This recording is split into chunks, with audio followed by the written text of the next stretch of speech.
Hey guys, and welcome back to Mesha's Corner. So I'm finally gonna fulfill you guys' request for a dessert. You guys know I don't bake that much. I'm not that great at it. So today we're gonna make an amazing chocolate CocoPuff cake. Yes, you heard right, CocoPuff cake. So let's get started.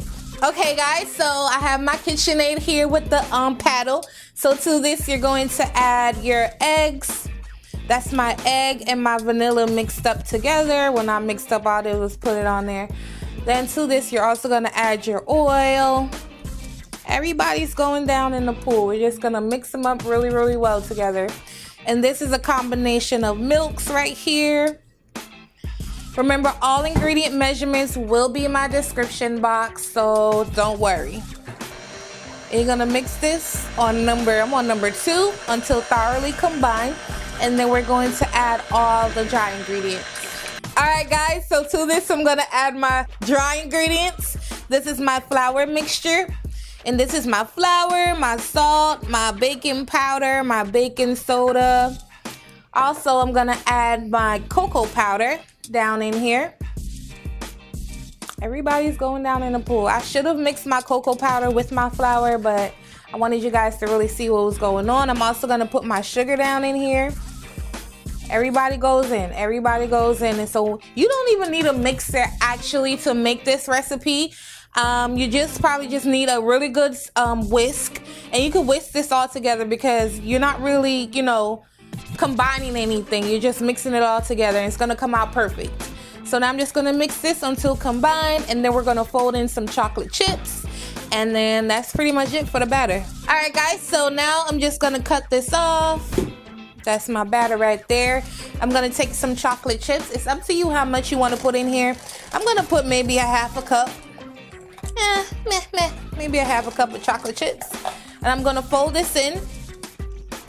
And that's it, your batter is done. You're gonna pop this into a 350-degree oven until the cake comes out nice and, pretty and golden.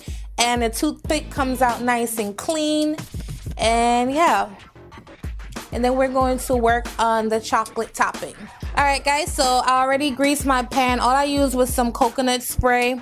And besides, my pan is a non-stick pan, and you're just gonna take your batter and pour it down in here. I already preheated my oven to 350 degrees. Do not fill your pan all the way. As you can see, I have excess batter, so I'm sure I'm gonna put it into another pan.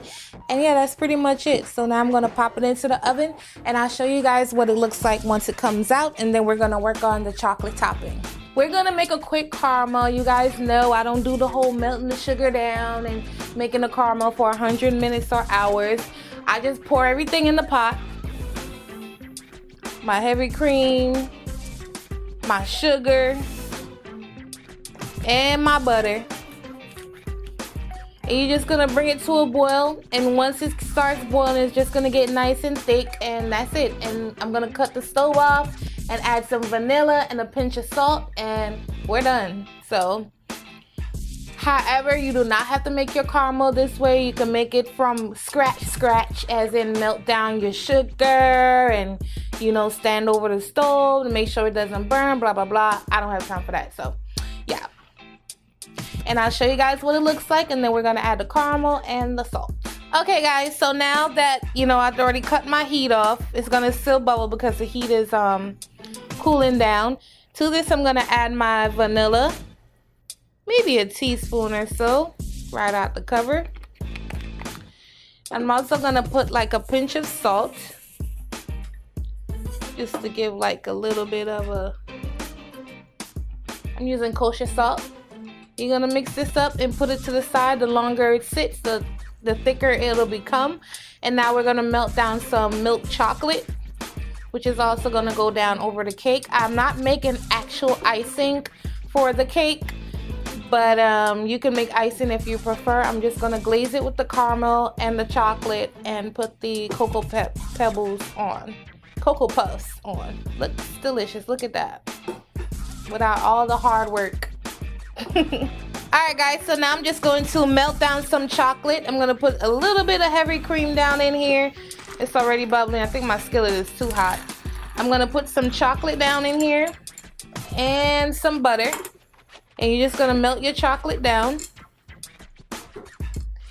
And that's it. You could do this in a microwave. You don't even have to do this on the stove. You're just gonna mix it until it melts all the way down. If it's still too thick, add some more butter, some more heavy cream, and get it to thin out as smooth as possible because we want it to have that drizzle effect. So you need to get it nice and thin so we can drizzle it over the cake. And that's pretty much it. Remember, all ingredient measurements will be in my description box, so not to worry. And now we're just going to decorate the cake. Okay guys, so now I'm just going to take my chocolate and I'm just gonna drizzle it. There's no special method here. I'm just drizzling the chocolate all over the cake.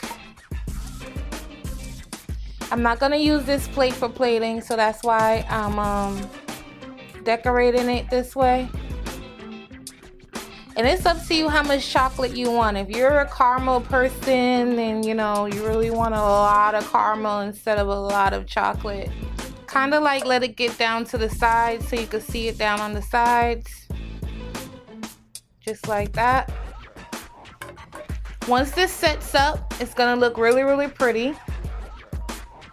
So don't worry, it's gonna look messy right now, but once it sets up and we're completely done with it, it'll be pretty. Alright guys, so this is the cereal box that you need to get. Don't get the other brand. You want plain, flat out Cocopuffs.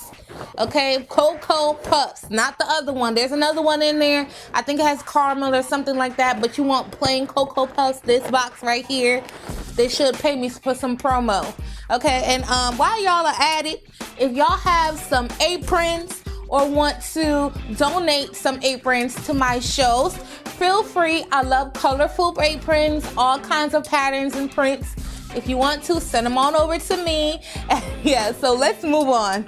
Then you're gonna take your Cocopuffs and you're just gonna cover the entire top of your cake.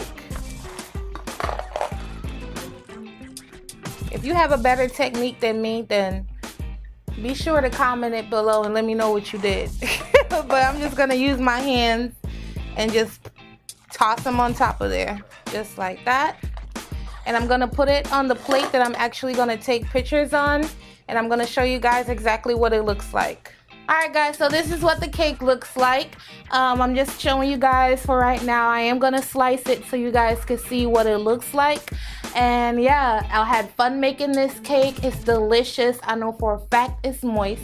How do I know? Because I did make a smaller version with the batter that we had left over, so it was perfect. So if you're a chocolate lover, this cake is perfect for you. Alright, so now I'm gonna slice it open and let you guys see what it looks like. This cake is so moist. Yes. Look at that.